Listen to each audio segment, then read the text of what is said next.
Hey guys, Deathletter Magic here, and I'm just waiting for the June 29th spoilers to officially get started / done dropping. But in the meantime, we have one that I guess came up like a day or two ago that almost snuck right by me, and it's the basic lands, which is just really cool art and then flavor text on all of them. So that might not be everybody's cup of tea, but a lot of you just appreciate an all art and lower spoilers, so check this out. First up, we got the Forest. It's of course basic land. Forest is number 278, and as the sun reaches its zenith on the day of the solstice, a castle shimmers into view on the hilltop, just as the ancient text predicted.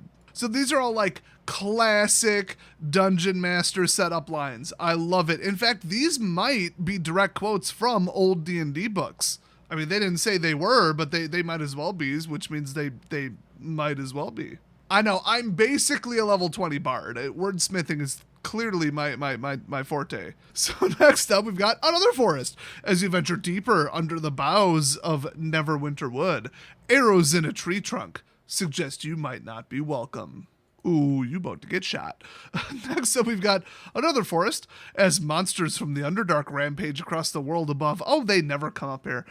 You've delved deep underground to determine what has driven them upward. I mean, yeah, you could do that, but then there's always that one guy in the party that doesn't have dark light vision. And also, the Underdark is just one giant shithole. So I say, find out how they're coming up to the surface, and then pour concrete in it. And then they could stay down in the shitty world that they ruined. And, you know, not come up here and ruin our still pretty shitty world. So next up, we've got an island. I think if it's inside of a cave, it's technically an outcropping or something, but okay, whatever.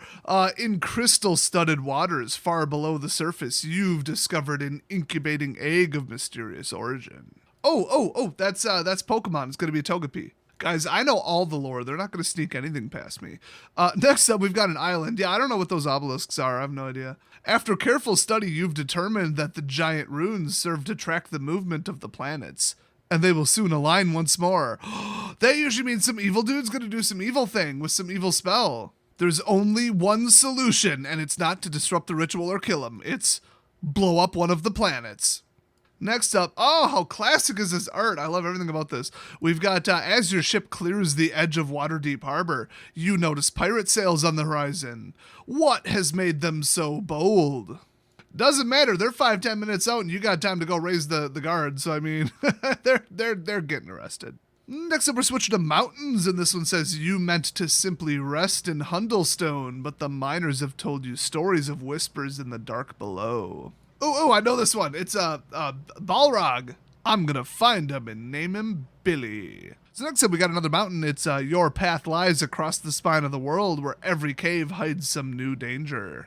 I didn't hear nothing about loot, so what has two thumbs and is not going in those caves?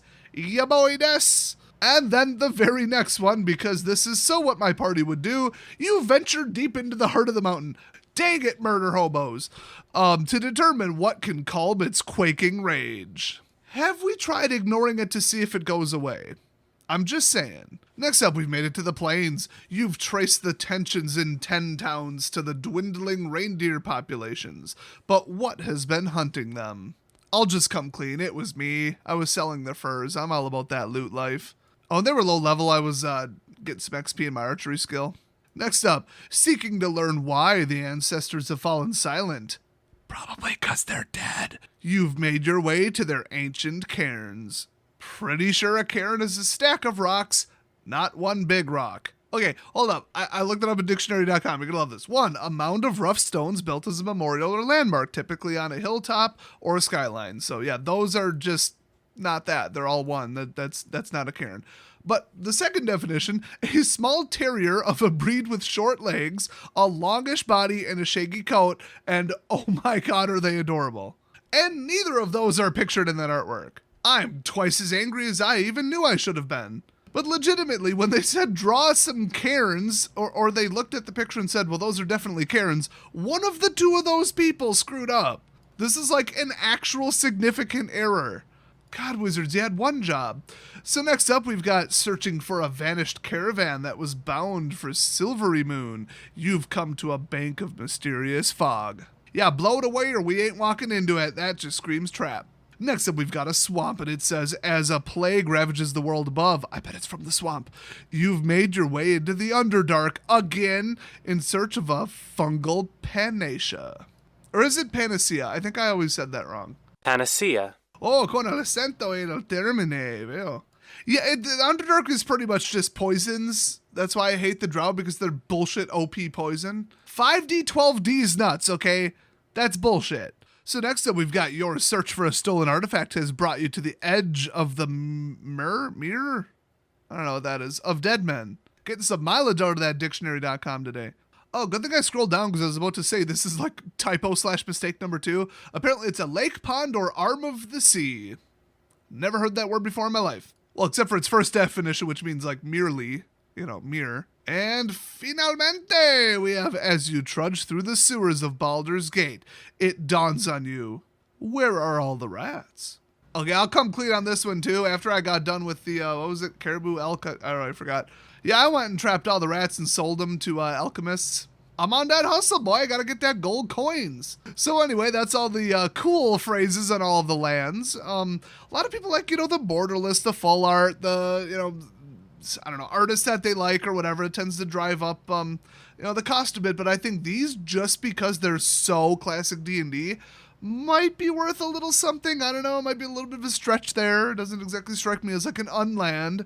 But I don't know. I mean, I'd say just kind of remember to check the price, at least on the foils of these, when the set comes out. Maybe like a month later or something. I have a feeling there might be like a buck or two. I might be able to get a little something out of them. Last time I went through my fairly sizable collection, it wasn't even the whole thing, of just a couple thousand foil lands for like a buy list.